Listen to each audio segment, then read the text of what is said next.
Hello and welcome to N Focus, coming to you this week from the Paranorma Site Fan Clubhouse. I am your host, Hilka. Joining me as always is my co-host, Rosalie. How are you doing today? Hello, I am better now. I'm speaking to you. Yeah.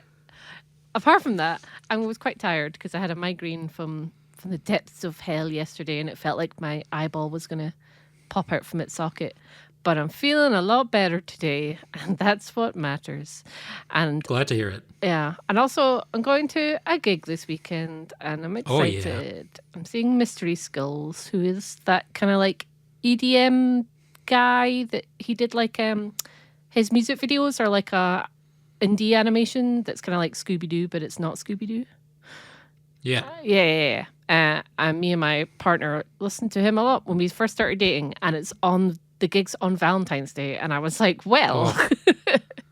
How could you not go? I know, and it's at King Tut's too, which is like one of the most famous venues in the world, and he's never seen a gig there. So I was like, well, I know what we're doing on Saturday. Hell yeah. Yeah, so I'm excited. How are you? So, funny story. Remember a couple weeks ago how you hurt your back? Yeah. Oh no. Samesies. Oh no. Did you? I bet you couldn't tell from our pre-show conversation. Is it a thing where you just you just woke up and it just... Oh, it happened this morning, so it's probably going to get worse. Oh no. For the next couple of days. But I was walking out the front door of my apartment building, and suddenly I just felt a very painful pinch on the left side of my back. No. I wasn't even bending over. I wasn't doing anything strange. I was literally just walking. I hate getting older so much. That's so I love worst. being in my 30s. It's the best. I know. Like, whenever I saw those jokes where it was like, oh, once you turn 30, everything will start hurting for no reason, I thought people were joking, and they were not joking. In fact, they were underplaying how really annoying and horrible it is. For real, though. Yeah, because, like, back pain I mean, I don't want to rub it in because you're experiencing it right now, but it's the worst because you need your back to do so many different things. My least favorite thing about back pain is that like your ab muscles start to hurt. Yeah. Because your core is just constantly engaged to compensate for the fact that your back has taken a vacation. Yeah. And so not only does your back hurt, the rest of your torso also starts to hurt. Mine was like trying to get out of bed because it was like you have to kind of like plank your way up or like roll your weight onto your legs. And it's not fun. No, it's not. No. Oh no. Are you just gonna wait it out with painkillers and I guess hot water bottles? Pretty much, yeah. Yeah. Like, this is far from the first time I've experienced back pain. Although I will say, there is a silver lining to the cloud in that this is easily the least bad back pain, like random back pain I've ever had. Yeah, I have had random back pain before that was genuinely debilitating, but this is like I can still do most things. That's good. Yeah. My one was like the worst. Although I've also had like a neck spasm where I couldn't turn my head to the left for like 2 days, and that was really weird. I have a friend who has had some nerve damage, and so that happens to them sometimes. It's scary. And also, like, the older you get, you're like, when it happens, you're like, is this like just because I'm older, or is this a thing I need to get checked out? And they kind of like, I don't know, because they don't teach you these things. I assume that if it's like still sore for like a month, that's when it's like, hey, maybe something is going on apart from age. Yeah. But I hope yours goes away soon because it's no fun at all. It's not. No. I mean, the last time I had back pain, I didn't have a standing desk yet, so that definitely helps. Oh yeah, you're in like way better shape than me, so I would assume you wouldn't get random back pain, but yeah. Because I should probably get a standing desk. But I like lying down. I mean, I say that. I don't actually use the standing mode on this desk all that much. Like, I do it during these recordings, and I do it just sort of on and off when I'm in the mood. And I also usually do it when I'm running tabletop games because I like having the ability to walk around and wildly gesticulate without having to deal with a chair. That makes sense, though, because also, like, you're telling a story and you need to be quite... You can be quite thematic and dramatic and things. It's like if you're singing, you're meant to sing standing up so you can use your diaphragm and project properly. So that makes sense. Exactly. But I can't play video games standing up. It just feels wrong to me. I've tried it. It's incorrect. There is something physical, like it just feels awkward. It's a shame because, well, I guess people do it with VR games, right? Most of the time. I think so, yeah.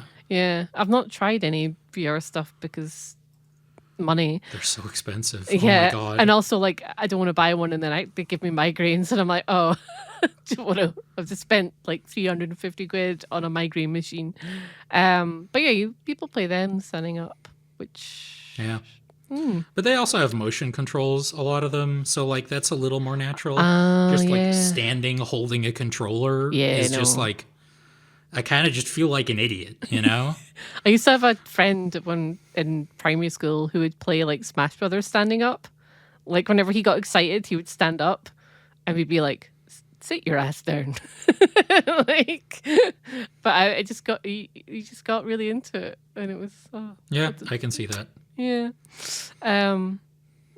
Yeah, but it's not easy. It's not easy. No. So, dear listeners at home, if you are like us and past the age of 29, do more stretches. Maybe get an ergonomic office chair.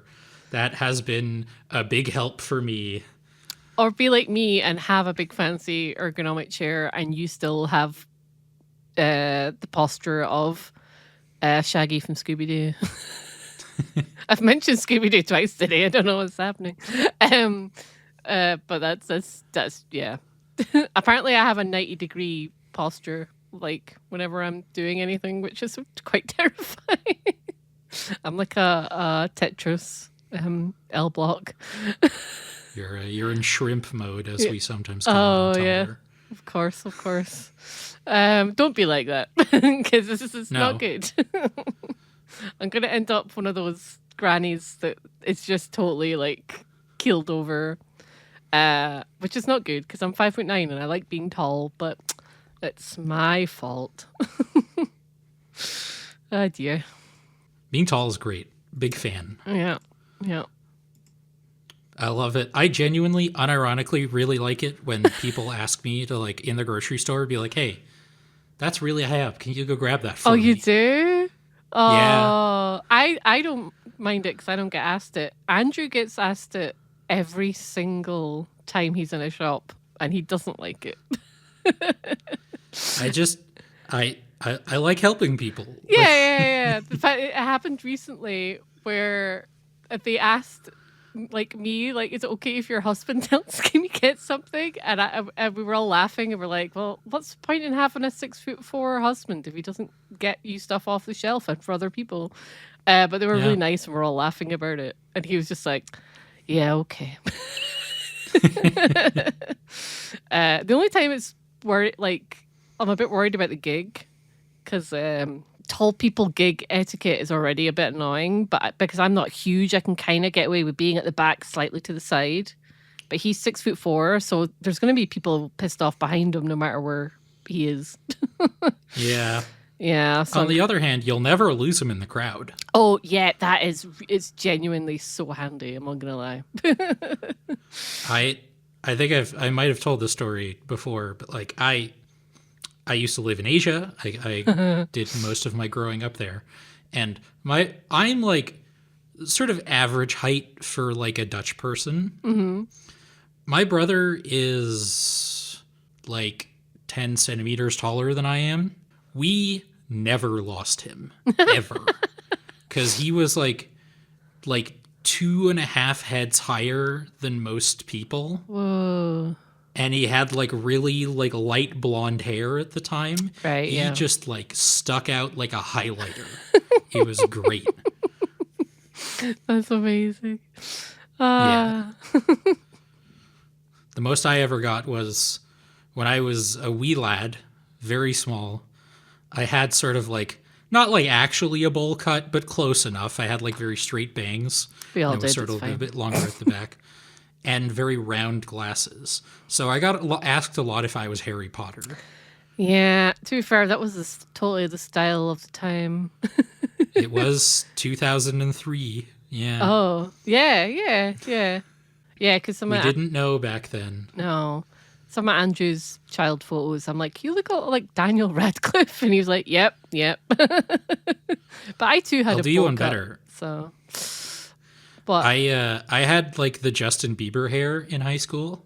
wow. In my defense, I was trendy though. I had it before he got famous. Okay. That's like reasonably trendy of the time.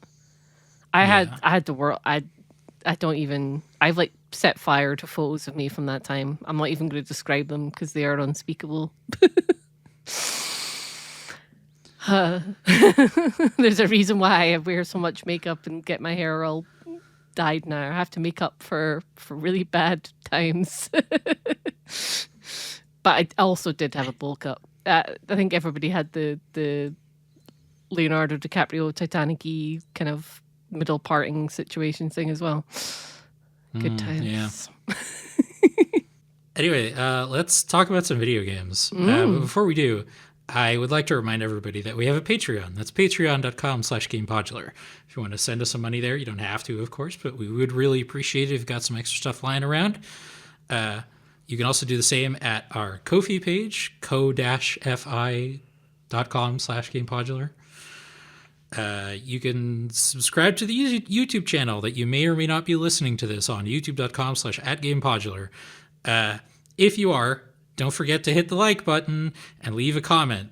What was the thing in the Nintendo Partner Direct that you were the most excited to see? You can watch our streams at twitch.tv/GamePodular. We have 2 this week. On Saturday, it'll be more Dispatch with me and Scott, and on Sunday, it'll be more Hollow Knight with Seskra and me. Ooh.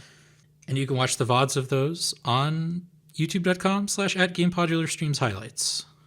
All right, let's talk about some news. Yeah.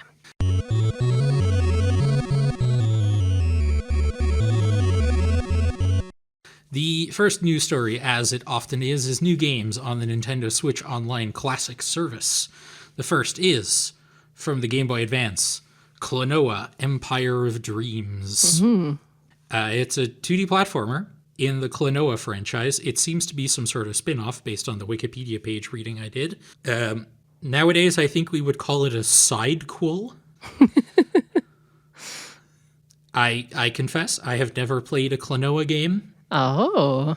But this one does look quite, like, visually just very good. And it got, like, good reviews. So maybe. Yeah. Never say never. But I have this sort of theory that I thought of last night, so it's not, like, the most well-developed, of that there's sort of, like, 3 levels of...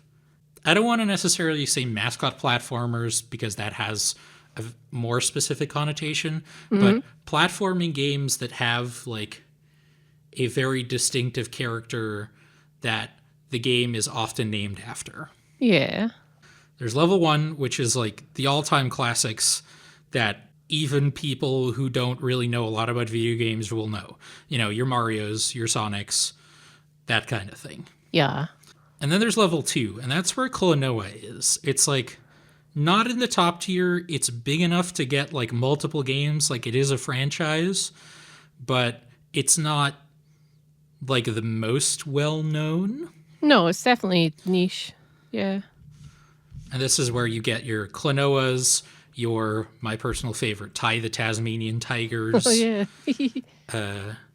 And then there's like level 3, which is the bottom tier, which is they tried with one game and it didn't take. This is your Vex, your Voodoo Vince, your something the acrobat, the bat one. Oh yeah. Remember that one? I Yeah. don't, clearly, because I don't remember the name of the character. Yeah, that Uh, is my unified theory of mascot platformers, I suppose.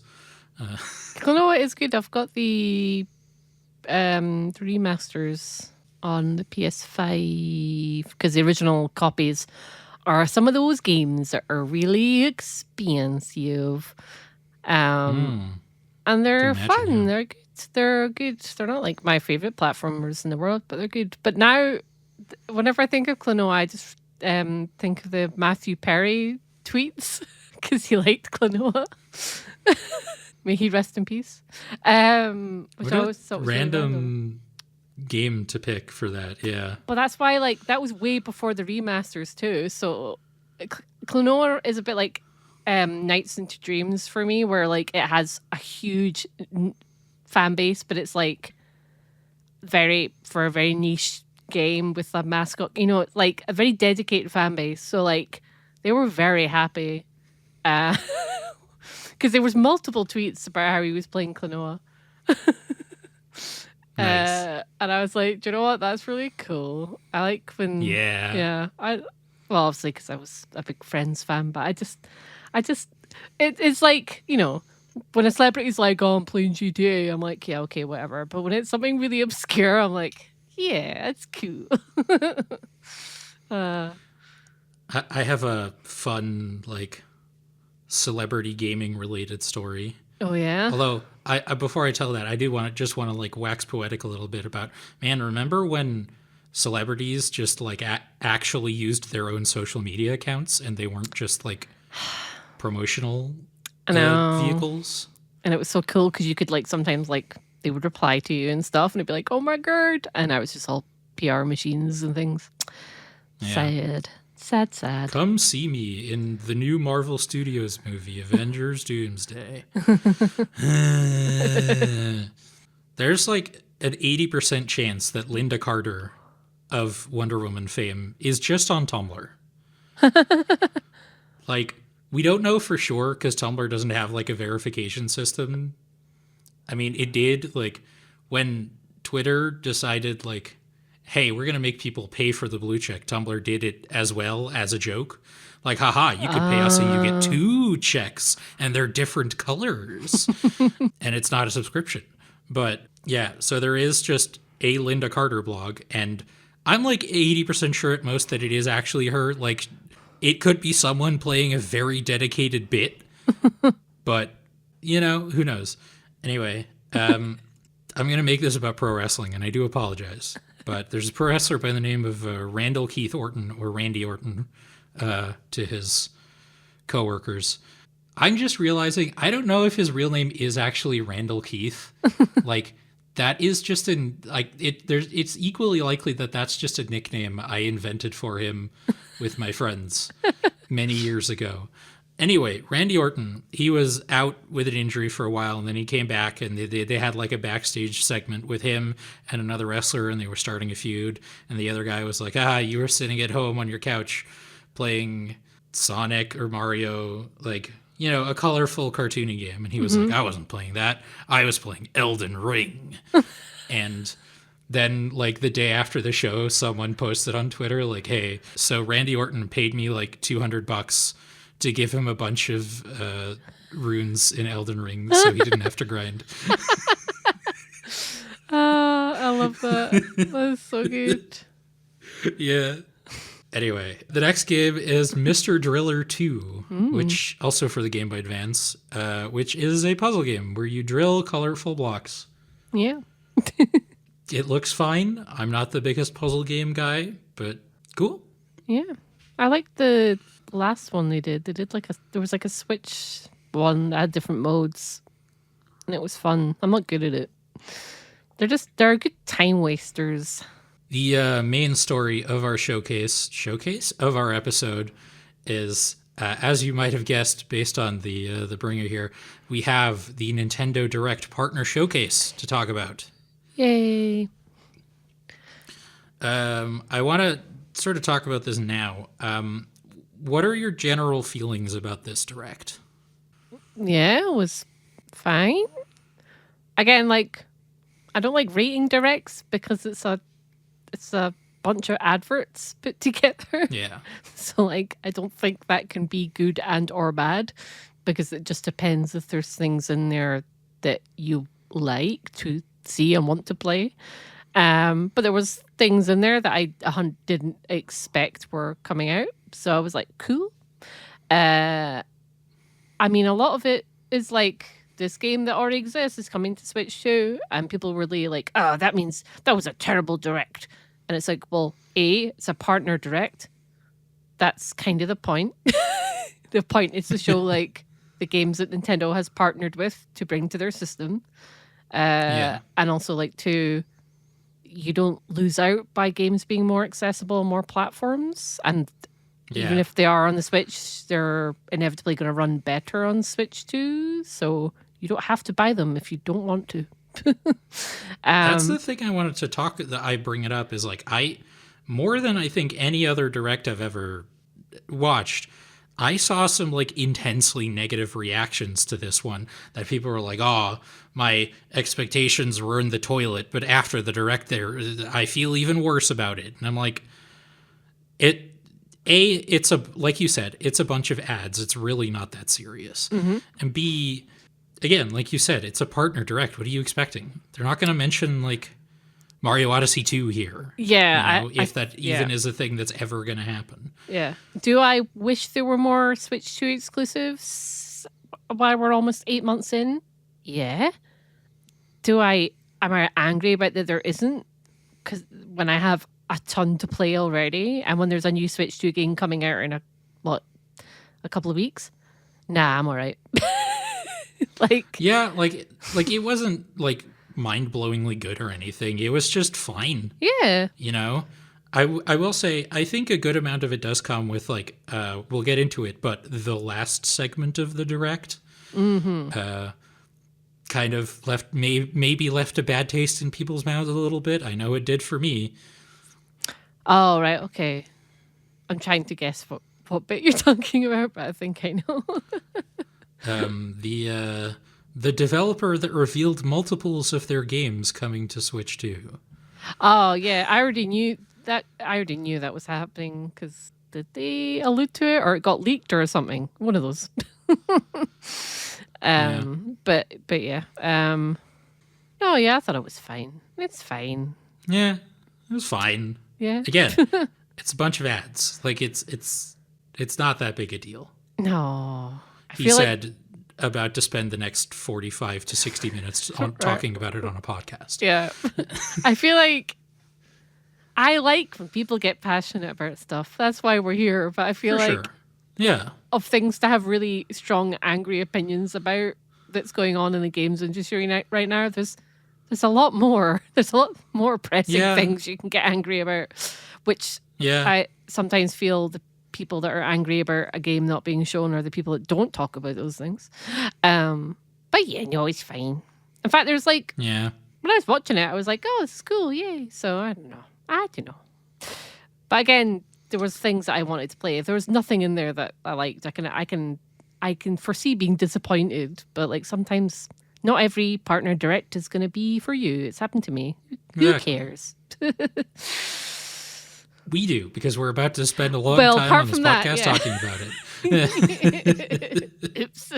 So let's get into it with our first game being Orbitals, which I had never heard of because they announced it at last year's Game Awards, which I did not watch. Oh, okay, yeah. But for those of you who are also new to it and also didn't watch the Direct or the Game Awards, it is a retro anime art style co-op action puzzle game, I would say. Starting with this was a great move because this game looked spectacular. I didn't like fully live blog this into your Discord DMs, but this was one of the games where I was like, oh hell yeah. A, because I really like this retro anime art style. B, because it translates really well to the 3D animation that they showed in the game. Yeah. And C, I love a co-op game. Yeah. And I have seen very mixed things because there's that studio that is like famous for a bunch of them, right? With like It Takes Two and Hazelite? A Tale of Two Brothers, that one. Yeah, Yeah. Hazelite, yeah. And their last one, Split Fiction, Mm-hmm. I have seen very divisive opinions on. Okay. Some people really liked it. Other people thought it was extremely annoying. Huh. And it's cool to see as an explicitly co-op game that's not by them. You Yeah. know, Yeah. Yeah. that they're not the only ones doing it. Because I still think there's not enough local co-op games out there at all. Yeah. And my go-to thought is when someone asks for recommendations, I'm like, all the Hazelite games. But so it's nice to. But then most people have played them already at this point. So, so yeah, I am quite hyped for this, and it I like 80s and early 90s anime. This is more going for 80s, but so I'm like, hell yeah. This game, like a number of the games that they showed off in this direct, supports game share, including to Switch 1 systems, I believe. Yeah, which is really cool. Yeah. It's coming out summer of this year, and despite being able to game share to Switch 1s, it is a Switch 2 exclusive, Yeah. like Donkey Kong Bonanza. Yeah. Our next game, we may have mentioned at the top of the show, it's Paranormasight, The Mermaid's Curse. Yeah. We were popping off about this one. We're both huge fans of the first one. Yep. And I'm so glad that there's another one. We are so back. Yes. Everything is good again. Video games can finally continue. It was so surprising to see it too, because I remember we were talking about they did like a manga spin-off, but it was only in Japan. And there was like some talk where they were like that was to hopefully make money for a sequel, but then there was this silence. So I was like, oh, it's dead in the water. So I was when the second this water. art style came up, I was like, yes, yes, yes. The hype is real. And it's a whole new mystery. It's set in a place called Issei Bay. Mm-hmm. It surrounds, well, a mermaid, I guess. It looks like, based on the clips they showed, that it has a little more like investigating the environment than the last one. Not that the last one didn't have it, but this one it's more, detailed and involved. Yeah. And the wildest thing, it's coming out on Switch 1 and 2 and other systems. I have it wishlisted on Steam. February 19th. Yeah. Like a week. A little over a week. Hopefully. So, hopefully it's only like, what was the last one? Like between 10 and 20 hours worth? It was I think I finished 10? it in like 12. Yeah. I think I don't know what I was doing to make it go on for 20. But so at least it's not like, because when I saw the date, I was like, oh no, I have so much to play already. But it doesn't feel, the first one didn't feel like it took too much or too little. It was like the perfect amount of time. So yeah, I'm hoping that that's the case again. I imagine it will be. So that's good. Yeah. Don't be surprised if this game, I'm going to paraphrase your Blue Sky post. Don't be surprised if this game becomes our personality for the next couple of weeks.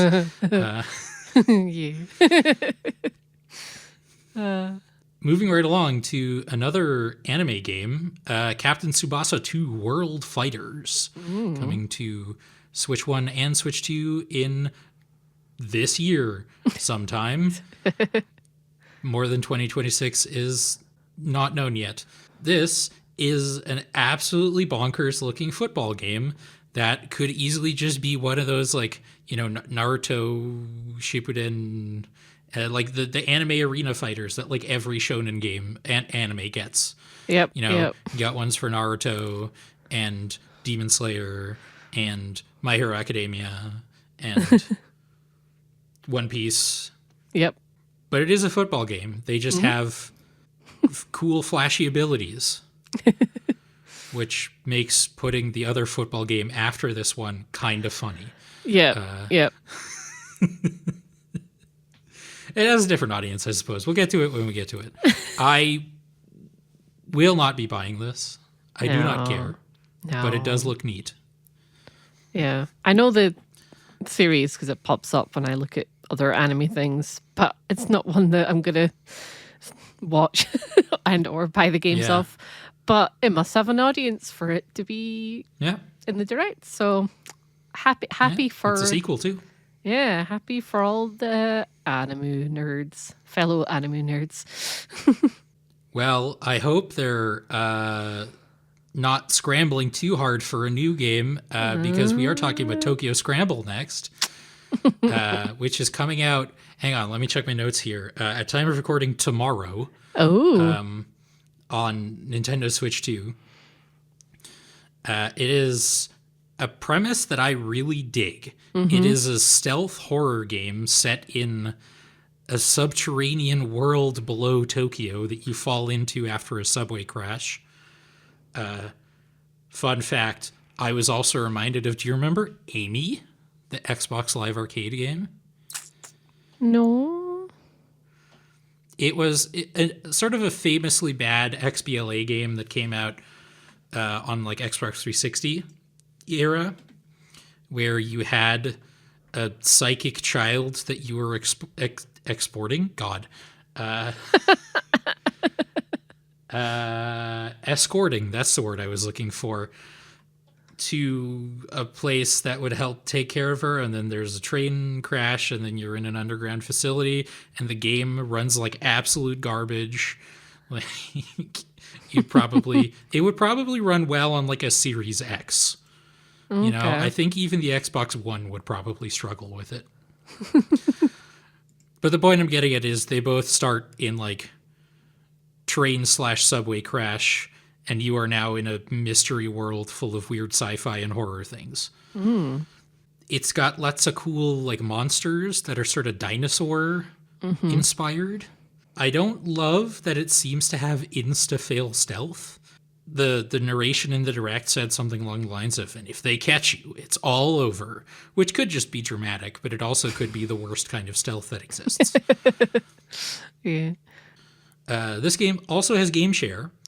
It doesn't have like multiple characters to play, but you can delegate different aspects of the main character's like toolkit and controls to different players on different systems.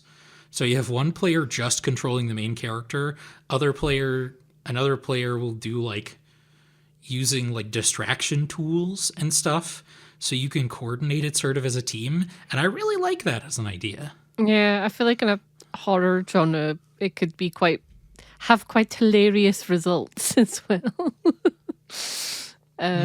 Yes, I thought I kind of hope more things utilize this in the future. To be honest. Our next one is Valheim. This is a game that's already out, but and has been for quite some time, but it's coming to Switch 2 this year.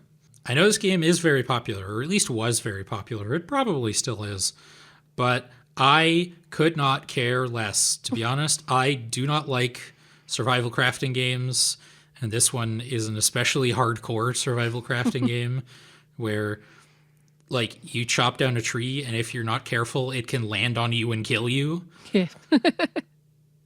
Which is very funny, but also I just don't want to deal with all of that. It's got online play, and it can support up to 10 players in one lobby.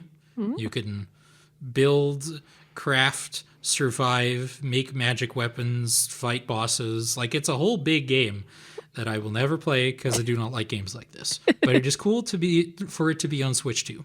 Yeah. Do you have any interest in Valheim at all? No, I like survival games. I don't like. It's not my favorite genre, but I really liked the Conan Exiles one. Okay. They're difficult, but if you're playing it with someone, it is a laugh. But yes, this is the kind of thing that I prefer to play on PC probably than just because it would be they're usually easier with like. Well, I guess it's probably got might have mouse control support on the Joy-Cons, which they didn't say. Yeah, I keep forgetting it exists. But yeah, it's just not I'm not like a Viking theme person. Ooh, that is where we differ. I do love a Viking. Yeah, my Andrew, my partner, anything Viking related, he will watch and or play. Like Vinland Saga, the Viking anime. He's Yeah. rewatching it. I get any I mean, it's like supposed to be really good. I've never yeah. seen it, but I do want to. Um, and there's always just Viking things on the TV, and I'm like, what? I don't know what this is. It's just another Viking thing. Big It's just fan of not like Assassin's Creed a. Valhalla, is he? Uh, I don't think he had. We have it. I don't know if he's played it yet, so that's surprising. But it's more like what was the Amazon Prime TV show? Was it just called Vikings? I know there was a show called Vikings. I don't remember if it was on Amazon Prime, but there was also a spin-off that might have been on Yeah. Amazon Prime. Oh, I thought it was a Prime show. But yeah, he yeah. It's just not my. I don't know why. It's just not my. It's not like a. I don't want to call it a theme, but it's just not an aesthetic that I'm like, ooh. I mean, it should be because I probably have some in my ancestry somewhere.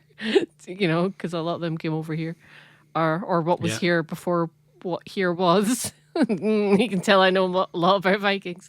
But yeah, no, it's just this. Like for me, it's just this game's no for me. I'm okay. I like the kind of polygon kind of like art aesthetic to it though. That's cool. I do. Yeah, same. Yeah. Not time to get into a classic and focused tangent. But speaking of survival games, have we heard anything about that like single player Splatoon game since it was announced on Nintendo today? That is a good point. I don't think so. Yeah. I assume that we will hear soon. But yeah, no, we haven't. Curious. I mean, it wouldn't show up in this one, obviously. No. What was even I can't even remember what it's called. Me neither, to be honest. It's been that long. So much has happened. Yeah, that's really weird. You think I would remember? But they did. I mean, we talked about it on the podcast like once, and like again, I'm struggling to remember anything beyond the one day that they announced it that they talked about it. Yeah, they did. They updated Splatoon 3 for the Switch too, and it had a lot of new weapons and health bars. Which okay, but I've not gone back to it, so that could be in some kind of to get players back into the Splatoon world in preparation. I don't know, but yeah, it's a good point. Interesting. Furiously scrolling through the Wikipedia page of Splatoon game series to see it is called Splatoon Raiders. Yeah. Okay. That was June? Oh my god. Oh yeah, no wonder I don't remember anything else about it because that was around like Switch 2. Yeah. Back to the main topic at hand. It's Hollow Knight, a Switch 2 edition upgrade of Hollow Knight. It's completely free, which I like. Yes. There should be more of those. Yep. Nintendo. It does look very pretty. It already came out. It's free for anyone who owns the original Hollow Knight. And unfortunately, you can't. Well, you probably can, but it is much harder to apply randomized mods to it. So it is unfortunately 0 out of 10 for me. In related news, twitch.tv/GamePodular this coming Sunday, more Hollow Knight Randomizer. It's been such a weird stream. Really? Yeah, weird in a good way, right? Okay. Like not to give like too many spoilers of the most recent stream, but we found something. I say we. Seskra's the one doing all the playing of the game. Seskra found something that in my head was like not really what we wanted, but it apparently like unlocked so many more things that we can do that in ways that I hadn't even considered because we unlocked the air dash that goes to the right. Oh yeah. Because like the wall climb and the attacks, the right and left directions of the air dash were randomized separately. so they can only air dash to the right, not to the left. But that's the kind of thinking pattern you have to get into when you're playing a randomizer mod like this. It's a lot of fun. You should tune in. Yeah. Our next game, hey, remember sports? I love sports. It's eFootball Kickoff. A spin-oof of the series that rose from the ashes of Pro Evolution Soccer. In case you're wondering, I am discovering live during the recording that I spelled spin-off Spinoof. Oh, And didn't change it before we started recording. I thought you just said it that way just to be quirky, so that makes more sense. I mean, in a way I did. Like, I could have said it correctly, but I chose not to. That's true. Yeah, this sure looks like a football game. Yeah. I am given to understand, based on a quick scan of the Wikipedia page, that the eFootball series, now that it's now not called Pro Evolution Soccer anymore, sucks. Like, they moved to a new engine and the games are bad now. Yeah, because I remember they have very bad performance. I remember because I have cousins that are like normies, but they also play games. They were all obsessed with they called it Pro Evo. I think it was a PS2 one, and I remember it was like, oh, this is way better than FIFA. It's amazing, and I've not heard anyone talk about it since. So I assume it's not cool anymore. I'm not really even in that FIFA world, is not called so. FIFA anymore. They lost the license. Oh yeah, they did. It's That's like our- EA Football Club or something now. That's how out of the loop I am. When I think the last one I played was like, oh no, that wasn't even a FIFA game. I have some of them. I have 97. I have one on the Mega Drive, and I have the last one I remember is 2000 when the PS1, because it had Blur Song 2 as the opening in it. And then I had a PS1 one, which I have no idea what it was, but the disc was Scratch and Sniff, and it smelled like fake grass, which is kind of cool. But football. I don't know. The last football game I owned was like a UEFA World Cup game on the Nintendo 64. Oh, it wasn't To give you an impression of the last time I played a football game. It wasn't like I have Super Soccer on the N64. I think I've talked about it before, but we tried to like trade it in, and they refused because they had 22 copies of it. So I still have my copy, but I think it's kind of funny. It's really bad. Yeah, I don't like not to be like an annoying nerd whose personality is they don't like sports. I really don't like football. But I also live in Glasgow, so I think it's pretty understandable why I don't like football. Yeah. It's just not for us, Like, no.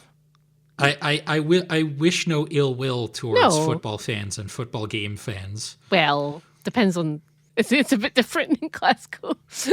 Yeah, but in general, yes, in the broad strokes, all football fans everywhere. Yeah, but I would never like even the sound of a football match being on makes me feel like ugh, like I've tried to describe this to people before. Like the crowd that's always just going ah like permanently, like it just makes me feel ill, and I don't know why. Maybe it's growing up in like rowdy environments where people would get really loud and drunk and watch lots of football. So it's like a traumatic thing. I don't know. Unless it's Mario kicking a ball, I'm like, nah, it's just no for me. Yeah. But if anyone asks, I have to support Aberdeen because that's where I was born, and my family would get upset if I didn't. Don't know who anyone who plays for Aberdeen, but you just have to. I am also not a football fan, although if pressed, I will say I support SC Heerenveen. Oh, cool. Which is the biggest football club from the province where I was born. Fun fact, not the only one. Oh. There is also Cambuur, which are from Leeuwarden, which is the biggest city in Frisia, but they are less good. And Heerenveen has the Frisian flag on their kit. And if you've never seen the Frisian flag, look it up. It rules. It's white with blue stripes and what the uninformed will call red hearts. Oh, But yeah. actually, they are lily pads, Oh, that is really cool. or bompeblad, as we say in Frisian. I like that. And I like that it's almost Scottish flag colours a little bit. Blue and white. Yeah. Yeah, yeah, yeah. There you go. That's cool. See, I know things about football. I Oh, just have the bad luck that whenever I watch it, something bad happens. Like, not like, bad, but like the last time I watched a football match, I have a friend who's super into football. And so whenever I'm watching football at like my parents' house, because my dad's into it too, I'll like send him a text asking like, hey, why is this the way it is? And one time I asked him like, hey, why does this player have what seems like his first name on his jersey? And he responded back within seconds. It's just like, oh yeah, this. Here's a bit of his life story that explains it. Also, I'm going to attribute the fact that you're watching this game to why we're playing like garbage. Because it was like the Dutch national team and we were not doing well. that's brutal. Yeah. Oh. And like older, like longer ago, it's like, the World Cup and the European Cup are like big here in the Netherlands, obviously. We're a big football country too. Mm-hmm. And I have a very strong memory of like we were at my grandma's house just visiting my grandma and the football game was on her TV. And that was just happened to be the one game in our like European Cup, I think it was at the time, that went to double penalties and that went to double overtime and penalties. And so it was like, oh my God, is this match not over yet? I know they go on for so long. Oh my God. Yeah. I mean, I will say, in the defense of football, I am a pro wrestling fan, so I'm not allowed to complain about show length. yeah. I watch 4-hour pay-per-views quite regularly. I'm just immune to sports. Like I thought like esports, I was like, right, gaming sports, I'm gonna get so into this. This will be my thing. Even if it's a game I like and I'm watching an esports match, my eyes will roll over to the back of my head. I don't know what it is. I think maybe I just don't like competitions. I don't know. I do get excited when I hear that England loses a football match. Yeah. But that's just in my blood. So Yeah. so I might take and also Scotland's in the World Cup. So I think I'm going to be like, not watching it, but I'll be wanting to hear more about it than I normally would. But Yeah. yeah, but yeah, I'm just not I used to play football. I was in the girls' team. I was a striker. I was in like an actual team at school. I wasn't very good. I think I just don't like watching other people have the fun. I don't know. I think that's maybe it. Does that make sense? You want to participate.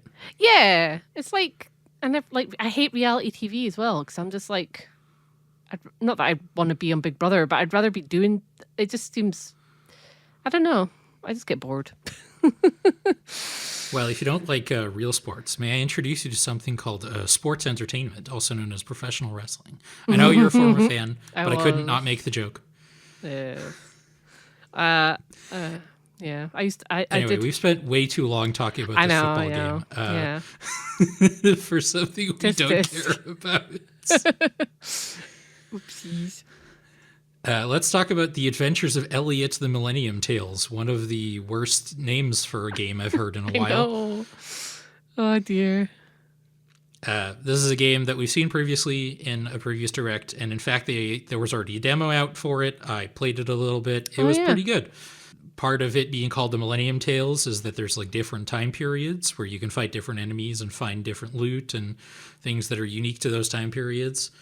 This one's coming out June 18th, and I read an article about this as well, actually take the feedback from the demo on board and are making some changes. Like, increasing Elliot's movement speed was, I think, the big one. Oh, that's which cool. I agree.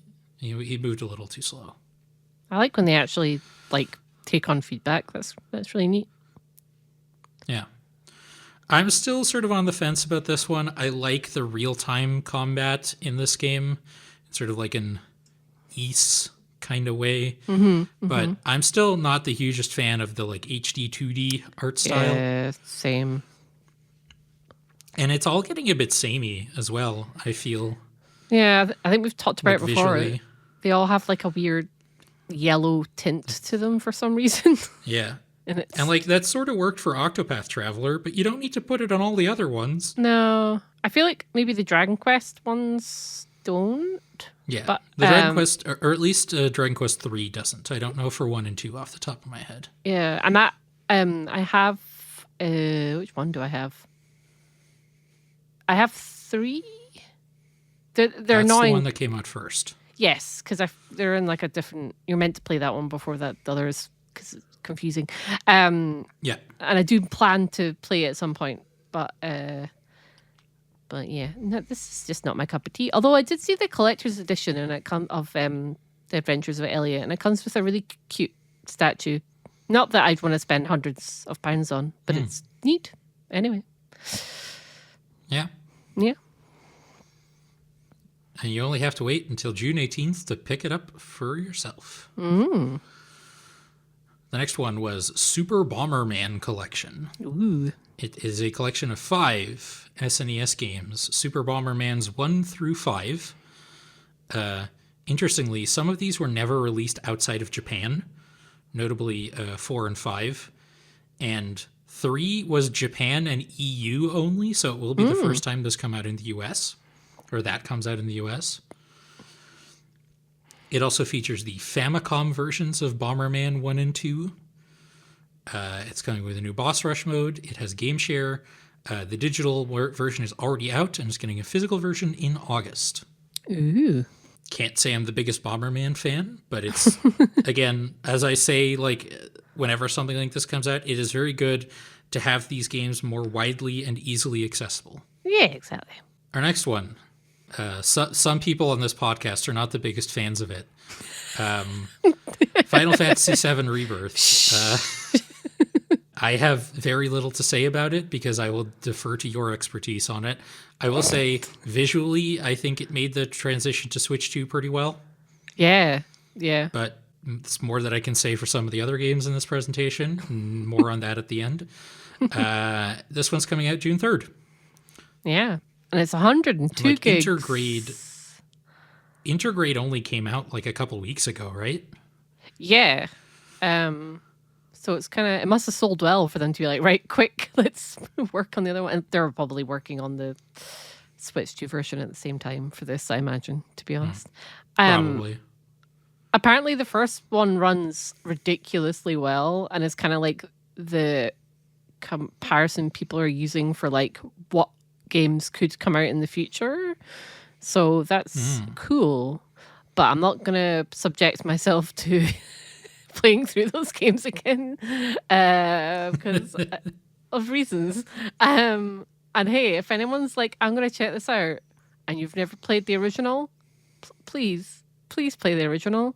It's on the Switch too. It's on the Switch. It's on everything. Please, I beg you, play the original. And it'll, it's cheaper than this. Although I thought you find it interesting, there's an exclusive Magic card with this version and only this version. Oh, really? I hadn't heard about that. Yeah, because the boxed version of Intergrade on the Switch 2 came with a booster pack, not the collect. It was just a play booster, like the £5 ones. And then for this, they were like, we're going to make an exclusive Zack card, and Tetsuya Nomura has done like the art for it specifically, which is really cool. Damn. I'm not gonna lie. Part of me was like, should I buy this? Even though I don't like the game and I'm not gonna play it, I just want the card. But I stopped myself. Are you willing to spend £70 to buy one single Magic card? Well, it's a bit cheaper. It's not full price over here. Okay. I don't think. That's good. But no, I'm not. I did do it for another game on the PS5 because it had a promo card of a card game I like. But it was like £30 and not. This is a bit more, but I don't think it's fully priced here. Maybe. I can't remember. I wouldn't know. But I still thought that was cool. If people were wanting to get it, you get a nice Brody card. That will probably be worth at least how much the physical copy of the game is, right? So more than your average common cards anyway. Yeah. And if the card is good, I don't know off the top of my head which Zack it is, because there's multiples, I think. I think it's is it like a reprint of an already existing one, or is it like a new Zack Fair card? I think it's a new one. He can like sacrifice himself, which is really funny. But Which is lore accurate, if nothing yes, else. I think it could be. I'm gonna. No, this is a reprint. Yeah. Oh, this is that a yeah. Also from the normal Final Fantasy set. It's just got an exclusive art treatment, Oh, which maybe does look pretty good. Maybe I might already have the other one. I'll need to check my collection. But yeah, if you want to, if you already got the first one, it's fine. It's just more of it's not. Just don't go in expecting the plot of the game. Is what I'm just gonna say. Yeah. The card game in it is fun, actually. Is it Queen's Blood? I think that's correct, yeah. Yeah, it's all right. That's all I have to say. Oh dear. The next game was Pragmata. This is one I was more interested in. Yeah. It just looked very cool. Yeah. It sort of looks kind of Dead Spacey. Yes. You're on like a space station and you have to deal with these robotic enemies, but you can't hurt them normally. So you have an android AI companion called Diana, who I don't know why they needed to make Diana a child, I guess so she can ride on your shoulders, but it does make her voice a lot more annoying. And she can hack the robots to make them vulnerable to your attacks and change the damage types you deal to them. It's a really cool gameplay idea. And there's a demo out for it right now, and it's coming out April 24th. There's also an amiibo coming of the Diana character. This was not announced in the Direct, but it was pointed out to me later. You can pre-order it now. There's a game I'm trying to remember that this reminds me of. Do you remember? Do you remember Remember Me? Yeah, I like Remember Me. Yeah. It didn't have like... No, I'm thinking of the wrong game, although I do like that one. I'm thinking of an action game where you hack your enemies, Transistor by Supergiant. Supermassive Games. Supergiant. Oh, yeah. I get them confused. Because Bastion and Hades fame. Yes, I should know. I've got the bloody figure of Red. But yes, I do remember that. Yeah. I love that game. I should play it again. The soundtrack's a banger. It is. Next, we're going to Turok Origins. You remember Turok? Yeah. I'm a huge Turok fan. I was very excited to see another Turok game that doesn't look bad like that Xbox 360 one does. Oh, yeah. This is sort of like you can play it co-op or solo. It kind of looks like it could be an extraction shooter in the way they were talking about it with like, you go into the level and you gather resources and then you come back and you upgrade your stuff. So it's a little extraction shootery to me. But I'm probably going to play this. I love me a Turok. I love killing dinosaurs with ridiculous weapons. Like, come on. What's not to like? It's coming out in the autumn, vaguely, on Switch 2. Ooh. Our next one is Kyoto Xanadu. This just looks like a ripoff of Persona to me. What? Wait, what? Because it's got anime people in it. No, you're in school and you Yeah. spend your day at school building relationships with the Oh people in your yeah, school, yeah, and then you go into a labyrinth to explore it. yeah. I do like the actual action gameplay is very different from Persona in that the exploration of the labyrinth looks like it's like a 2D Metroidvania, and then Mm-hmm. you have 3D arena boss fights, and that's cool. That's genuinely very interesting. I'll probably never play this game. Add it to the long list of very cool games that I'll just never get around to, but it looks dope. Yeah. I wonder. There's an anime game I like called Tokyo Xanadu, which I think is from the same developer, but I don't know. I don't think they're related, or maybe they must be related. Um, It's too similar to not be related, to be honest. yeah, but it's that one was more like an East game where it was like a 3D environment, and you can just between the kind of running about your little town and talking to people, you go in these kind of labyrinths, like dungeons, and you just kill lots of stuff. Yeah. Like because one of my favorite games is is it Seven Lacrimosa of Dana? And it had that kind of vibes, and I really liked it. And the music in it slapped. So I wonder if they're related, then I probably will pick this up because I really like the other one. And sometimes I'm just in the mood for like a really anime game, you know, like just a lot of like games that have this kind of art style are all gacha games now, and that really annoys me because I hate gacha games. So I actually might pick this one up. So not straight away, but eventually. I'm just gonna do a quick because Kyoto Xanadu doesn't have a Wikipedia page yet. It just redirects to Tokyo Xanadu, which is awesome. Love that. It's by Falcom. Yeah, that's the same studio. Okay, so yeah, it is Must be most likely related. It's interesting that I did Metroidvania said. see on the Wikipedia page for Tokyo Xanadu that it is part of a larger franchise. Oh, maybe the just Xanadu series. Oh, so that's bad news for my bank account. Because I own Tokyo Xanadu digitally, and then I heard that the print was it was getting hard to find physically, so I actually own it on the PS4 just because it was starting to get more expensive on eBay, which, you know, is not the best thing to do when you don't want to spend lots of money, but it was only £25, so and like I said, the soundtrack is really, really good. It was a Vita game originally. It does feel like that a little bit. Yeah. But no, it's fun time. I enjoyed it. I hope you like hearing about anime games because we've got a couple more. The next one is Digimon Story Time Stranger. Oh, yeah.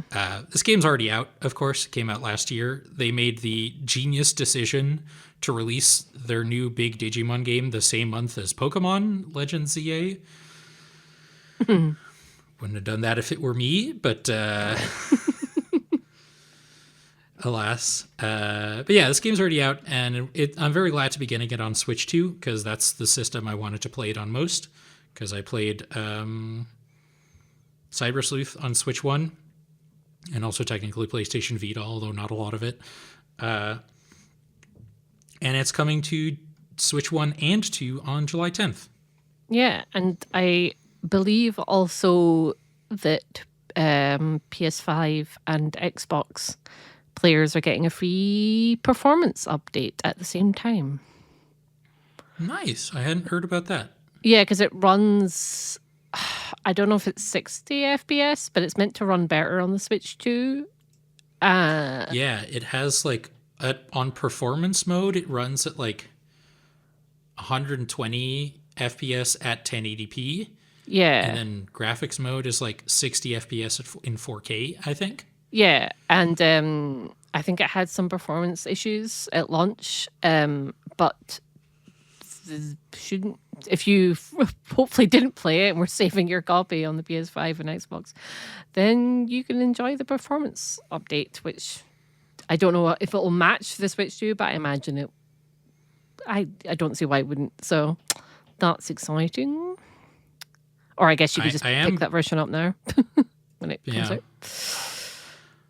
It coming out in June is also great because like I finished Pokemon Legends ZA, admittedly not the DLC yet. I promise I'll get to it at some point.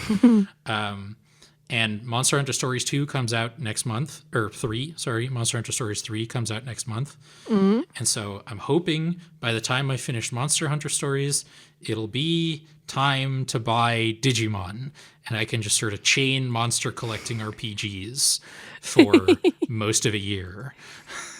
Yeah. Oh my God, that will be the 1 year anniversary of the Switch 2 as well. June 5th. Yeah. Exciting. We should do something for that. Yeah. That's a problem for future us. Right now, we're going to talk about Grand Blue Fantasy Relink Endless Ragnarok. I think the most anime game on this presentation. This is just a new version of Grand Blue Fantasy Relink, which is a game that already exists. Mm-hmm. I considered buying it for a while because I heard it was vaguely Monster Hunter-y. Yes. And it's on Switch 2 now. Yeah. It's a squad-based action RPG. It looks a little Monster Hunter. It's got online multiplayer, and it's coming out July 9th.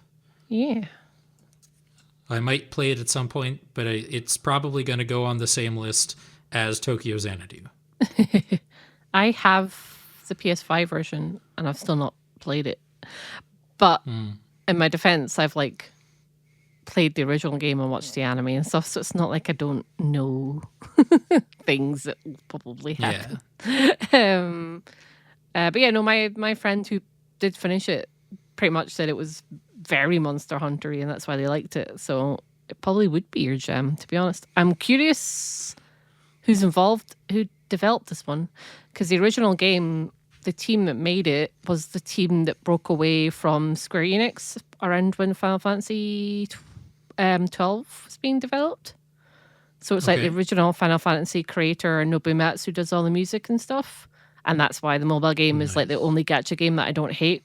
And I don't even know how to give it money because it's in Japanese. So. But it's very, very, very cool. It's Psy Games. Yeah. So, but I don't know how much of the original team that did the mobile one are in it. So like there might be some Nobumatsu tracks in there. But yeah, no. Grand Blue is a very cool series. So I will check out the original one at some point for Relink. Uematsu is not listed as a composer. There might be arrangements of the stuff he did for. But yeah, game looks dope. It's coming out July 9th. Mm-hmm. Now let's talk about another Monster Hunter-like game. It's Monster Hunter Stories 3. Yeah, you may have noticed over the course of this podcast that I like Monster Hunter. And I will be playing this. I, in fact, played the demo for this. More on that later in the show. Game looks great. It's still coming July. Good God. It's still coming out March 13th. Got a bunch of stuff in it that I will talk about when we get to the games that we've been playing. But first, we have to talk about the Arcade Archives 2, which I was that day old to discover was a thing that existed. I'm gathering it's sort of like a similar situation. It's not a subscription like NSO is, but you just like buy the Arcade Archives thing and then they add games to it over time. Yeah.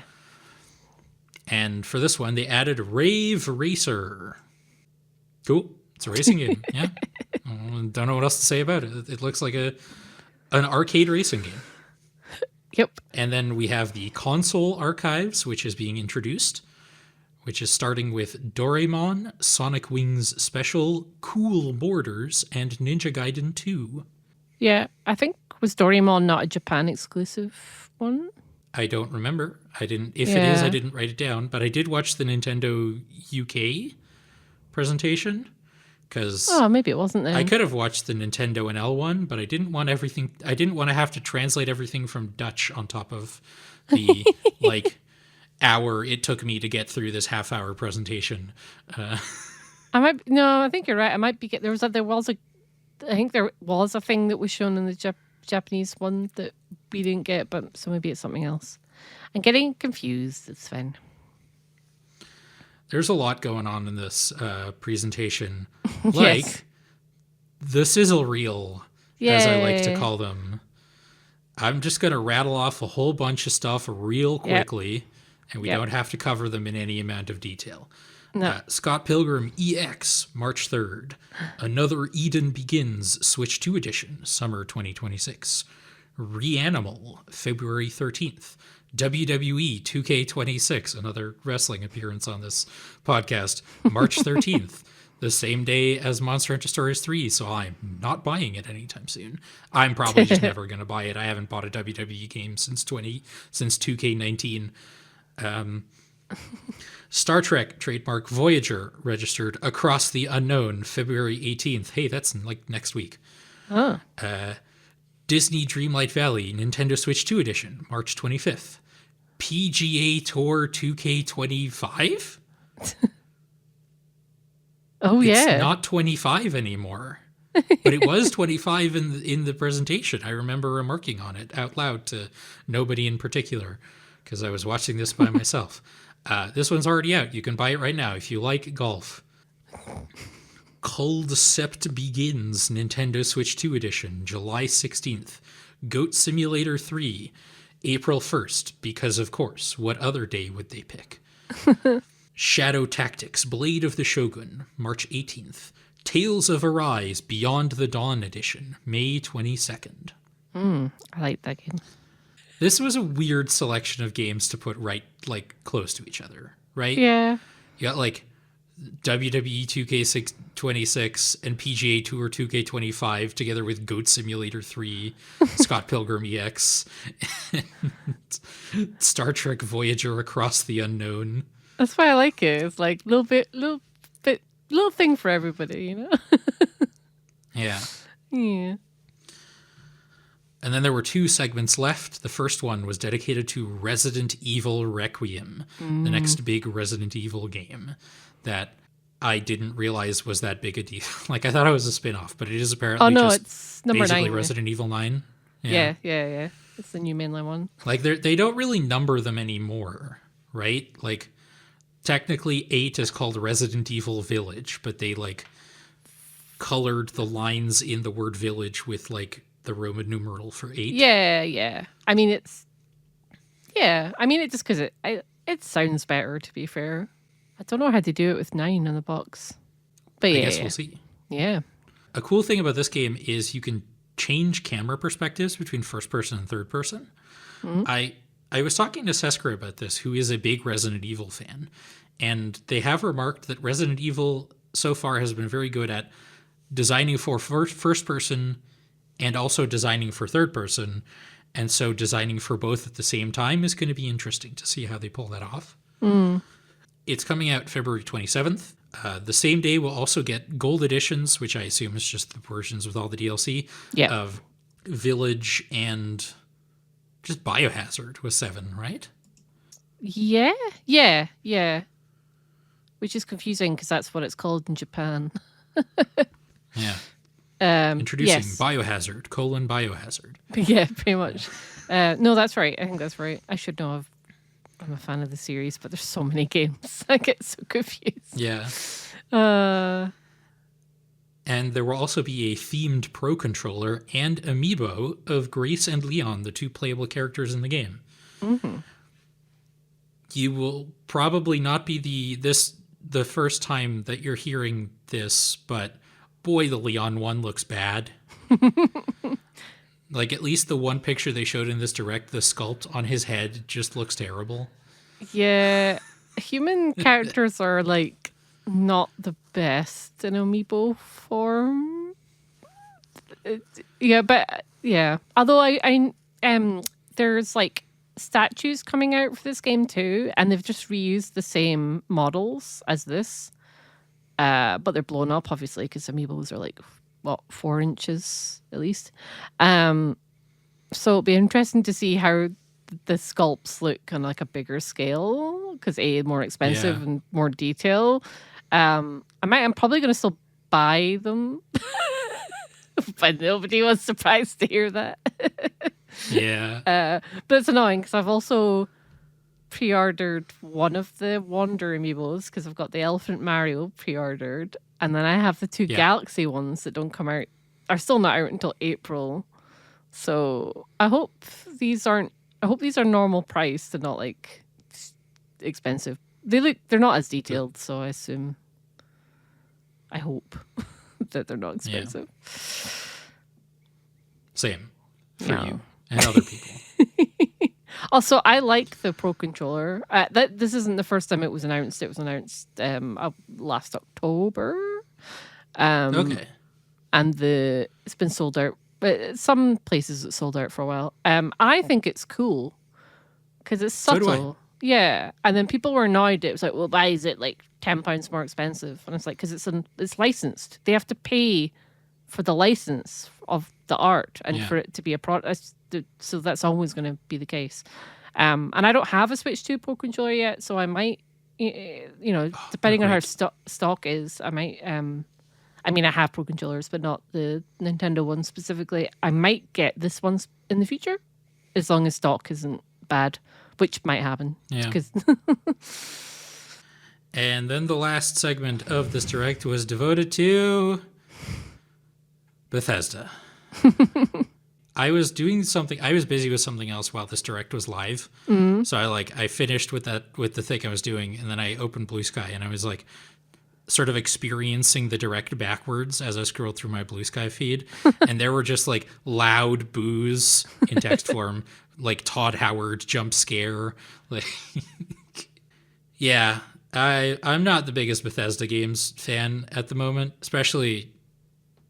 I don't want to get too into it, but they are owned by Microsoft, who is currently an active participant in an ongoing genocide. And so I highly recommend you don't buy their games. And also, all of the games they showed off here just didn't look very good, especially Oblivion Remastered. oh, I thought Like- it looked fine. There's like Fallout 4. It's old. Again, like that is. I'm a Bethesda disliker in general, and like there's only so good Fallout 4 can look, because it is quite old, yeah. relatively speaking. Like it's a last gen game, right? Yeah. Yeah. And still at a point where they were pushing their engine more than they. Well, no, it runs totally fine. But it still felt a tiny bit dated when it came out. Just because they like their engines. They like reusing the same engine over and over again. They sure do. But it just looked like how it looks today. So Yeah. And then Indiana Jones and the Great Circle. This one did look pretty good. The Switch 2 version of it. and it was a game. But then- It's not a game key card as well. Yeah. It's Good job. which is unusual because even bloody Pokemon Pokepia is, and it's a Nintendo game, which really annoys me. There's that at least. There was just maybe it's because it's built on Oblivion, which is a game from 3 console generations ago. Yeah. But there was just something off looking about this one that I kind of had a hard time describing. But like the animations looked kind of weird, and the character models all would just look kind of janky. So it uses the And- same code as the original.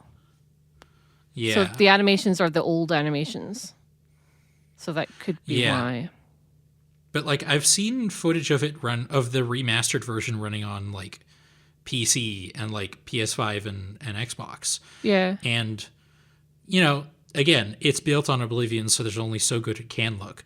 But I do remember those looking like a lot better than this Switch 2 version, or at least based on this one trailer. No, it does because Andrew's played it because the original is like one of his favorite games of all time, and I was looked over his shoulder to watch a little bit, and it looked like beautiful. So it could be like a Switch 2 thing, or the footage they got was weird thing, or both.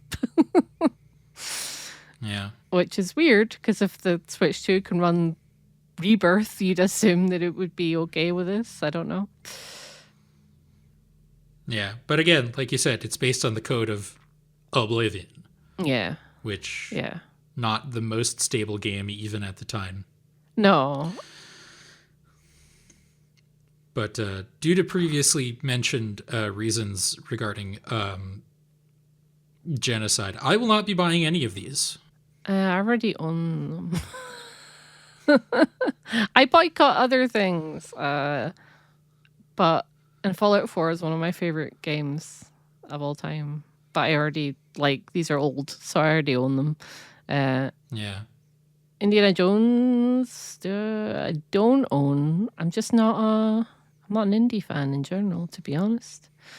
Which is weird, because it's, you got Tomb Raider to fill that niche. Yeah, I don't know, but it's weird, because it's Harrison Ford. Love me some Harrison Ford. And it's like George Lucas, and big. It would have seemed like a thing that I'd always be into, and it's just never. I tried to watch the newest one, and I fell asleep after the Glasgow bits. I was like, "Oh, I saw that when they were filming it," and then I fell asleep. Yeah, which is a shame, because I like Fleabag. What's her face? Phoebe Waller-Bridge. Yeah, she's cool. Yeah, who is writing Phoebe Waller-Bridge? Oh, yeah, she's writing the new Tomb Raider movie, TV series. Nice. The one with Amazon series. Yes, with Sophie Turner. Yes, she's writing it. So cool. But yeah, it's just not my thing. I like the LucasArts Indiana Jones game from ages ago. Was it LucasArts or was it Sierra? LucasArts, because it's George Lucas. It probably would have been LucasArts. Yeah, that was cool. And I think it's on GOG. But yeah, it's just not my thing. I do gotta say, I do like Indiana Jones, but I think for this kind of specifically archaeology flavored action adventure game, I think I'd much rather just prefer they be in third person. Yes, and also it not being I like Harrison. The Crystal Dynamics Tomb Raider, and I like Uncharted, but doing that stuff in first person just kind of is weird to me. Yeah, especially because you want to. He's such an iconic character visually that only seeing his arm is a lot other than cutscenes feels a bit rubbish. I don't know. Let me stare at the virtual Harrison Ford, please. Yeah. I mean, even now he's a good-looking man. But yeah, and also the fact that he's Troy Baker really annoys me. I'm sorry, that still annoys me. If you're gonna pay for the likeness, then pay the guy to do it, or just get a new person to be him, because it's happened before. There was a Indiana Jones TV series in the 90s. Young Indiana Jones, right? Is what it was called. Yeah, I just think it's weird, because I can tell, and I just not a fan. I would put money. I'm not a gambler, but if I was, I would put serious money on. They asked Harrison Ford, and he was like, "There is no amount of money you can pay me that I will do this. I'll give you the license, I'll give you the likeness rights, but I genuinely get the feeling that Harrison Ford doesn't like being Han Solo and Indiana Jones." Oh no, that's changed. That's changed in recent years. So he used to not. Yeah, he's been at all this the recent Star Wars celebrations and stuff, and been involved in them. Okay. He's warmed to it the older he's got. I don't know about Indiana Jones, but he's definitely more, because he used to not do a lot of press Star Wars stuff, and it just looked like he hated it. But no, what was the one that was John Williams' birthday? he was the one that came on stage and was like talking about him and like, oh, he's one of my friends, and everybody was losing it because I think that was the first celebrations he's ever been at. So I think they couldn't afford him. Okay, I stand I corrected. I think his price for it would have been like extortionate, and there was like, nah. And which is okay, Yeah. fair enough. But then they gave money to one of the most hired voice actors in the business and not somebody that was an up and comer that could have done a good impression, you know? I don't know. Yeah. Not Baker's biggest fan these days, to be honest, but yeah. Also, I should say I don't have Game Pass anymore for the same reasons as you. I just find Same. it difficult to entirely boycott some things, and I think that's human. And also, I have to talk about it for work, so it's like, eh. But I won't go out my way to buy things from specific people. It's just that I have a weak spot with Fallout. All right, I really like Fallout. But yeah, I'm not gonna buy it. I mean, I already own 4, so it's fine, and it runs really good in the Steam Deck. So I assume 4 will run okay in the Switch too. I assume so, yeah. Unless they made a hilarious mistake, as Bethesda is wont to do. Yes, I made it more jank. That's possible. It's There actually kind of is a very funny story that I know I've told on Unfocused, but I don't know if I've told it on this podcast yet, about there was like the Windows Store version of Fallout 3. This was years and years ago, because I'm talking about the Windows Store version of Fallout 3 that supported multiple languages. yeah. But there was something about either the store or that version of Fallout 3 that was just funky in the way the architecture was built. And so that version of Fallout 3 was just ginormous in terms of file size. And it's because every language version of the game was just a whole game. Oh no. So they, like, if you bought that version of Fallout 3, you would then download the English version and the Spanish version and the French version and the simplified Chinese version. And so it would just take like a massive chunk of your hard drive because they couldn't figure out how to just switch the text languages. So they just switched the whole game. Yeah, that's not good. Classic Bethesda. Oh dear. I actually need to finish or play more of New Vegas now that the TV show's season 2 is finished. But I forget how much older it is. So like loading screens to get into buildings, and I'm like, oh no. For some reason I can play like NES games and I'm like, oh cool. And then when that happens, I'm like, oh, I can't be bothered. You would have thought, like, I imagine if they announced like remasters or remakes of that would have gone down well or better, but I don't want to really do much to release and along with the TV show for some reason. Very weird. No, they're just putting a bunch of macro transactions in Fallout 76. Yeah, although 76 is really good though. I call them macro transactions because it's like, hey, do you want this power armor for 20 additional US dollars? It's for some reason it's still My not. brother in Christ, I could buy an entire video game for that. Yeah, although annoyingly, it's still not got cross-play, which is the most annoying thing ever, or cross progression. So, and I'm not willing to start over again, so I need to like. It's just annoying. It's actually really. It's just more Fallout 4, so I like it. And it's got the ghoul in it now, and I have a weird crush on the ghoul from the TV show.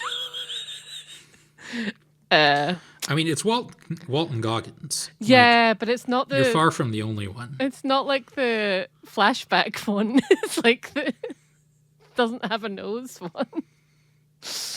Again, like you would be surprised at how common that crush is. Yeah. I mean, I romanced the ghoul in for Hancock because he's badass. So I think it was a bit of that. But yeah, I want to meet him and be like, in the game, and be like, hey, I don't think you can romance him in 76, but he is there. Anyway, don't, I've revealed too much. That was the Nintendo Direct as a whole. Zeit, yeah, it was Yeah. pretty good. Yeah. My top picks are Paranormasight, obviously. I'm real into Orbitals and Yes. Turok Origins and the Switch 2 version of Digimon Storytime Stranger. Oh, I'm quite similar. It's Orbitals and Paranormasight 2 and and the Amiibos. Because I always like when there's new Amiibo. even if I get a wonky Leon, that's fine. I love him like he's my own. And, of course, I was also into Monster Hunter Stories 3, for which I played the demo, which we will talk about in our next segment, which is coming up right after this music interlude. We're back. I hope you enjoyed the song.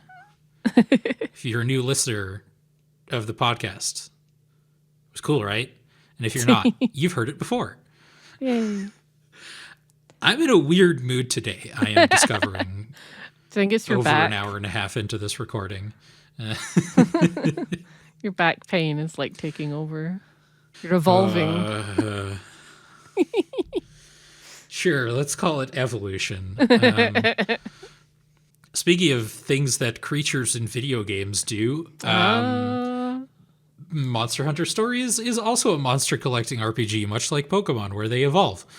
I played the demo, and it was very good. I liked it a lot. I'm very excited for this game. Oh, yay. As someone who played 80 hours of Monster Hunter Stories 2 and didn't even do most of the post-game stuff, wow. I'm super jazzed for this game. And it does some new things, which I do really like. Mm-hmm. The first is it has more adult characters. Like the first two Monster Hunter Stories games, you were very explicitly 13, maybe 14 at most. You were basically children. Mm-hmm. And so it had, it did have the serious RPG moments, but filtered through the lens of, hi, I am very small. But here you are the child of you are a prince or a princess. You're the child of royalty, and you have responsibilities that come with that. And you're part of an organization called the Rangers, who in this area, in this setting, are responsible for researching and maintaining the environment. Because a big thing in this game is habitat restoration. How it works is you find eggs, because it's a Monster Hunter Stories game, you hatch them, and then you release them into the wild. And so that way you can repopulate endangered species. And I like that. As the population in the area goes higher, it can also start creating mutations to get some of the variant monsters. The thing you see in the demo is first you have to fight off an invasive species. More on that in a second. And then you find a Rathian egg, which are very endangered in the area. Then you release it, and then you do that a couple more times, and the level of Rathian gets high enough in the area, and that's when you can start finding pink Rathian eggs. Because Monster Hunter, at least all of the ones I've played, have always sort of paid lip service to the idea of, you're not just a poacher, but you're doing this, you're fighting these elder dragons, and you're fighting these monsters to either protect people or stabilize the environment or save other monsters' habitats. But in this game, it is, I think, the most explicit it has ever been. I really like that. Because that's I liked World, but the core you're fighting these creatures is what always put me off, because hey, I'm vegetarian and stuff, so like, it's, even if it's in a fictional form, it can sometimes feel weird if you're like, especially because World felt more kind of realistic, and like you were hunting them and you saw them like with their babies and things, and I'm like, oh no. So I really like that, especially because these games are typically aimed towards younger audiences, right? So Yeah. it's a nice thing to emphasize for like kids. I like that a lot. Same. I mentioned the invasive species thing, and that's sort of like a mini encounter in and of itself, because Oh. at least the one that's in the demo is really strong. And so how it works is you'll go to an area at night and they'll just be like wandering around. And you have to, it's like a little mini stealth encounter where you find tracks in its area that tell you little hints on how to deal with it once you start fighting it. And all you have to do is chase it off, because there's no way you're going to win in a fair fight.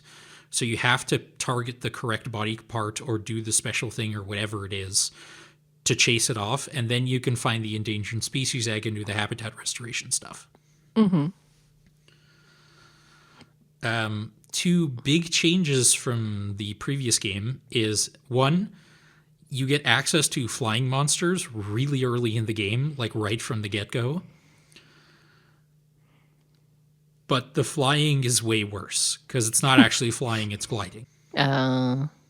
Yeah, and you can get and like there are like updrafts in the environment which you can use to raise your elevation, like it's Assassin's Creed 2 with the like Leonardo da Vinci glider, you know? Yes, I remember that. And I don't love that. Maybe you get access to actual free flight later in the game. Like I said, this is just a demo, Yeah. but that was kind of unfortunate, because you are like, your character does fly, like actually fly in like cutscenes. And so the fact that you can't also do that in gameplay is kind of a bummer. And the other one is, the other big change is monster dens. Previously, you would go into a monster den and it was like a little mini dungeon. You know, it had different areas. You could find loot, you could fight other monsters, and then at the end, there would be the place where the monster is, and that's where you find the eggs, and that's where you collect them and leave. But in this game, they took out all of the dungeon stuff, and you just go straight to the nest where you pick up the eggs and then leave. Oh. And that is kind of unfortunate, but I get it.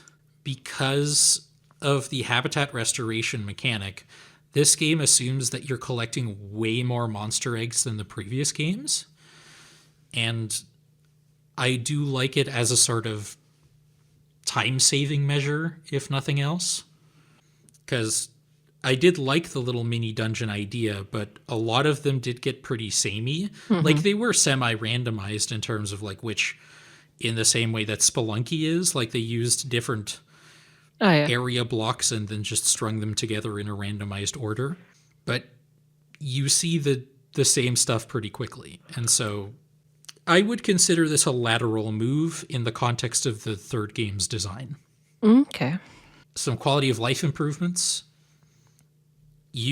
Once you have hatched a monster out of an egg, the game will tell you what egg it is when you're holding it, which is frankly wild that that's new in this version.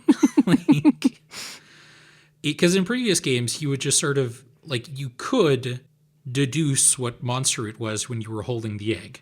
Like, your character would pick it up and it would say, like, it's a bird wyvern egg.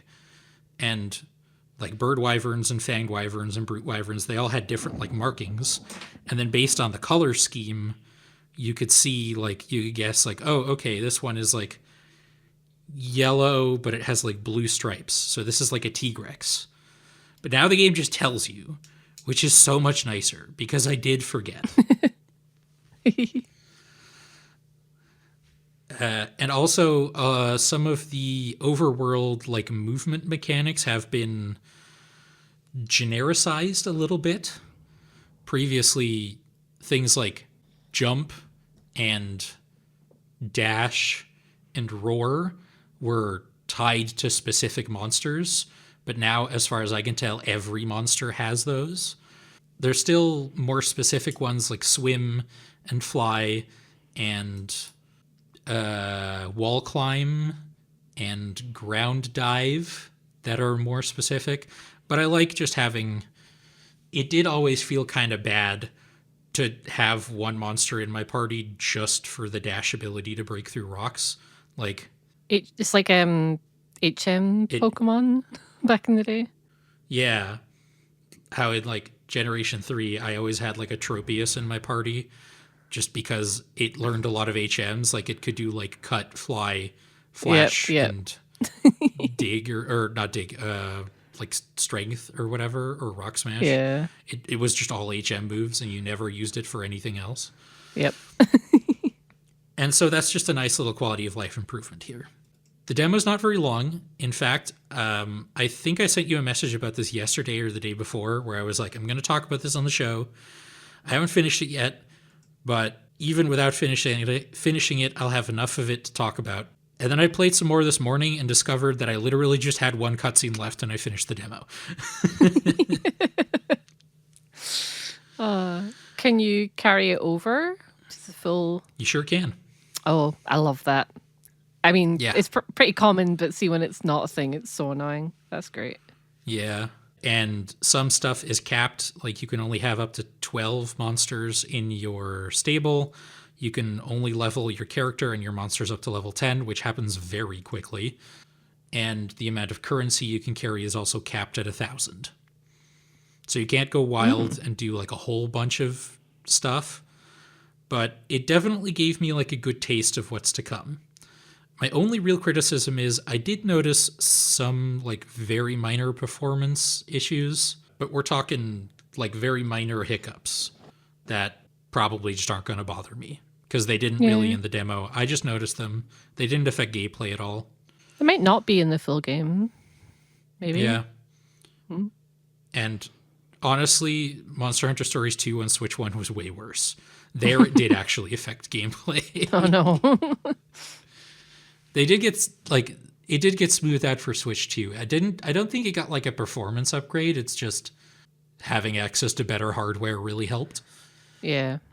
But yeah, I'm super jazzed for this game. Check out the demo if you think you might be interested. It is sort of a different, like a slightly different take on the formula from 1 and 2. But in a way that I think makes it better. So I am very excited to pick this up next month. You'll be proud of me. I actually own the first one on Steam now. Nice. It was on the sale, most like annoying one. I know, but it was like a £5 or something. Oh yeah. And I was like, yeah. Yeah. Cause I think I've talked about it before where like I like the Monster Hunter like aesthetic and the designs and the kind of the world. I'm just not good at the mainline like gameplay. So this could be like a good way for me to like learn more about the monsters and the like, you know, things that are very intrinsic. I can't even speak today. Things that are very like the iconography of the games without having to play the mainline ones that I'm very bad at. Although I did also buy. Yeah. I mean, I've played Worlds and I have Wilds now on the PS5. It's just still on its wrapper. Yeah. Don't know when I'll play the first Stories one, but it's Steam Deck compatible. So that was. I mean, it's on. It is. I've played it on Steam Deck. Oh, so one day, at some point, I'm sure I'll tell you when I do. Yeah. One thing that is cool about Stories 3 is it was very clearly developed alongside Wilds because cool. it does have a bunch of monsters that were introduced in Wilds in it. Oh, I like that. Like one of the first monsters you encounter in Stories 3 is Chatacabra, which is the sort of big frog-looking thing with the long tongue. That is, I think, the first monster you fight in Wilds. Is Wilds on the Switch too? No. It is not. And there was some talk of Like they did like an update and people data mined it and saw maybe references that could be to the Switch 2. So there were people who thought Mm. like, ooh, maybe it'll get announced at this partner direct. And to be frank with you, Oh. it coming out on Switch 2 is very much a I'll believe it when I see it, because they are still working on like compatibility and optimization patches like almost a year later since its launch on PC. Oh yeah, I forgot about that. Yeah. Like Yeah. there's another one coming out later this month. Yeah. So if it does come out on Switch 2, I don't think it's going to be anytime soon. No. Maybe it'll get announced along like with the big expansion that they mentioned this week, the Sunbreaker Iceborne to Wilds, which is going to Ah. be we're getting more info on that in the summer. You're gonna be Yeah, monster huntered out your mind. yeah, uh, it's never going to stop, no, that's good and you'll though. never stop hearing about it. That's fine. I'm sure as long as I can keep talking about Amiibo, I'm happy. uh, Ooh, I need to add that to the bingo bingo list. card, bingo. I know we keep mentioning Yeah. it, and I do have a list on my phone, but we don't have quite enough for a full like 25 slot bingo card yet. I think we're at 19. Oh, I'm looking forward to having a full one that we can actually use. See at the end of the We're episode, close. like, Hey, yeah. if you at home listening have any ideas for things that we could put on the bingo card, let us know. You can send Yeah. it like in the Discord or to the Game Podular Blue Sky account or to one of our Blue Sky accounts. Like hit us up or in the YouTube comments if you're listening on YouTube. Hit us up, and if we don't have it already written down, we would love to add it and credit you, of course, Yeah. because we're getting close. We've only been talking about it for like 2 years. But yeah, that's going to do it for our episode today. Oh boy, it's another long one. I guess it is a Yep. direct. That does make sense. Yep.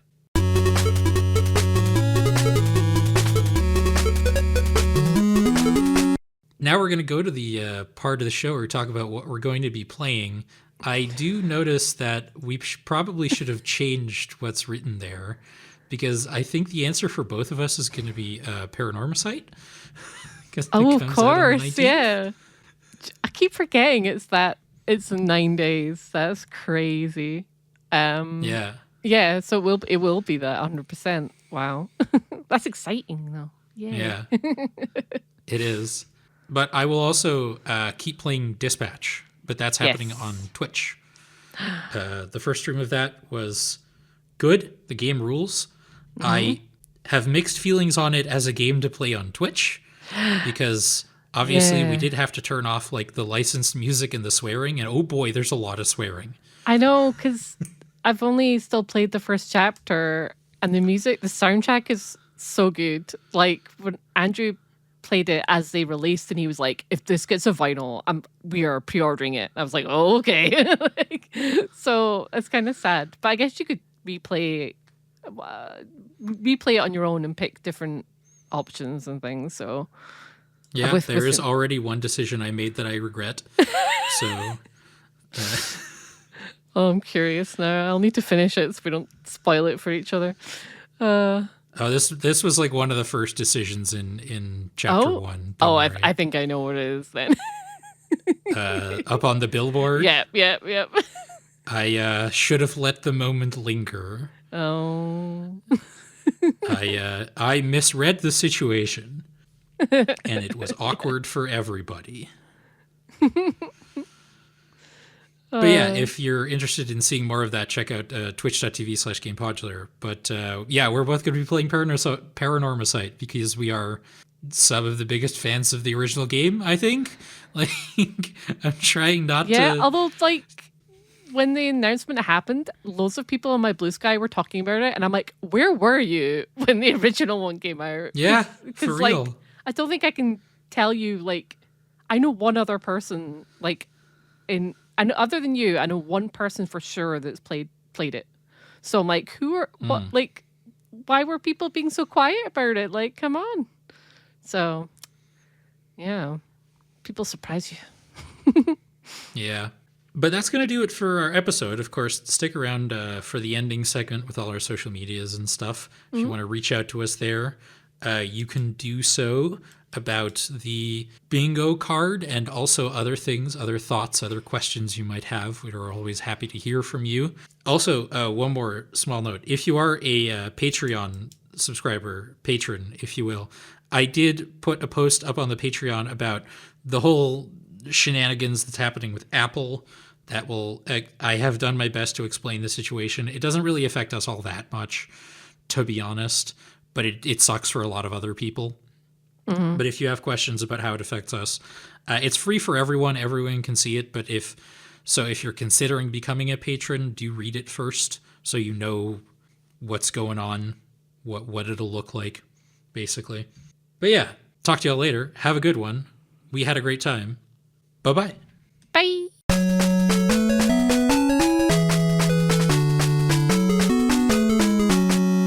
Hey everybody, Hilke here. I just wanted to say thank you for listening to this episode of N Focus. Sorry, it's a bit later than usual.